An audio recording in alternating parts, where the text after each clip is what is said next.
খুবই সহজ এবং মজাদার একটি রেসিপি নিয়ে আজকে হাজির হলাম। আজকে আমি একদম সহজভাবে এই নাস্তাটা কী করে বানাতে হয় সেটাই করে দেখাবো। তো ভিডিওটি দেখতে অবশ্যই শেষ পর্যন্ত থাকবেন এবং যারা আমার চ্যানেলটি সাবস্ক্রাইব করেনি প্লিজ সাবস্ক্রাইব করে নিন। আমি একটি বাটিতে 1.5 কাপের মতো ময়দা নিয়েছি। আপনারা চাইলে এখানে আটাও ব্যবহার করতে পারেন। দিয়ে দিব সামান্য পরিমাণ লবণ এবং সামান্য একটু বেকিং পাউডার। দিয়ে দিব 2 টেবিল চামচের মতো চিনি এবং 1 টেবিল চামচ ঘি দিয়ে ভালো করে ময়দার সাথে মিশিয়ে নেব। ময়দার সাথে মেশানো হয়ে গেলে দিয়ে দিব কুসুম গরম পানি দিয়ে আমি একটা পারফেক্ট ডো বানিয়ে নেব। এই নাস্তাটা খেতে এত বেশি মজা যে আপনি একবার বানালে বারবার বানাতে ইচ্ছে করবে।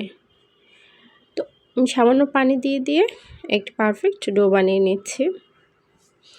এই যে আমার ডোটা হয়ে গিয়েছে, এখন হাতেও লেগে যাচ্ছে না। এই পর্যায়ে আমি এটা 15 মিনিটের জন্য একটু রেস্টে রেখে দিব। আমি হাতে সামান্য একটু তেল নিয়েছি, উপরে তেল দিয়ে দিব যাতে উপরে শক্ত না হয়ে যায়। এখন একটি ঢাকনা দিয়ে আমি 15 মিনিটের জন্য রেখে দিচ্ছি। এখন একটি শিরা তৈরি করে নিচ্ছি। আমি একটি করে হাফ কাপের মতো চিনি দিয়েছি, তাতে দিয়ে দেবো 1 কাপের মতো পানি। আপনারা চিনি যদি বেশি খেতে চান চিনির পরিমাণটা বাড়িয়ে দিবেন। এখন শিরা হওয়া পর্যন্ত অপেক্ষা করব। এই ফাঁকে আমি দিয়ে দিয়েছিলাম একটি এলাচ মিষ্টিতে দিলে অনেক বেশি টেস্টি আসে।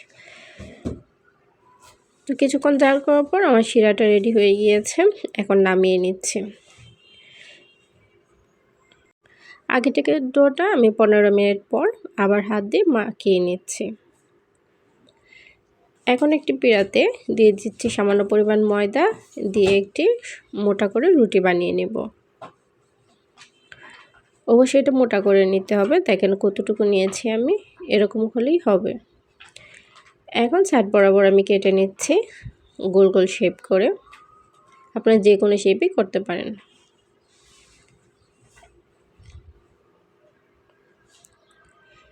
তো যাদের কাছে আমার ভিডিওটি ভালো লাগে তারা অবশ্যই একটি লাইক, কমেন্ট এবং সাবস্ক্রাইব করতে অবশ্যই ভুলবেন না।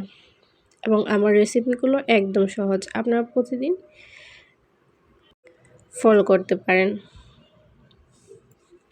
যাদের কাছে রান্না মনে হয় অনেক ঝামেলা তাদের জন্য আমার এই রেসিপিগুলো।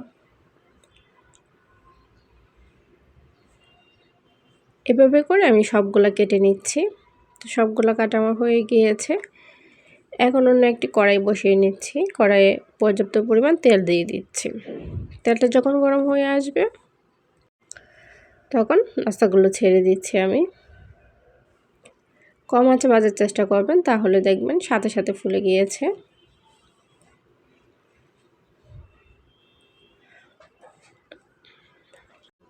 আর 5 মিনিটের মতো ভাজার পর দেখবেন কালারটা চেঞ্জ হয়ে গিয়েছে, বাদামি কালার হয়ে গিয়েছে। এখন এই পর্যায়ে আমি নামিয়ে নিচ্ছি।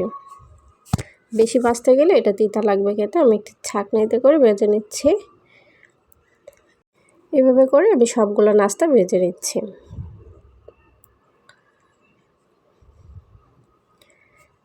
ভেজে নেওয়া হয়ে গেলে ওই শিরাতে আমি দিয়ে দিব সবগুলো নাস্তা। এটা খেতে কিন্তু অনেক বেশি ক্রিস্পি। আপনারা চাইলে এভাবেও খেতে পারেন। যারা শিরা পছন্দ করেন না তারা ওভাবে খেয়ে নিতে পারেন। তো 2 মিনিট পর্যন্ত আমি এগুলোকে ভালো করে মিশিয়ে নিয়েছি। 2 মিনিট পর দেখুন কেমন হয়েছে। আর যদি ভিডিওটি ভালো লেগে থাকে অবশ্যই লাইক, কমেন্ট এবং শেয়ার করতে ভুলবেন না। সবাইকে অসংখ্য ধন্যবাদ। আল্লাহ হাফেজ।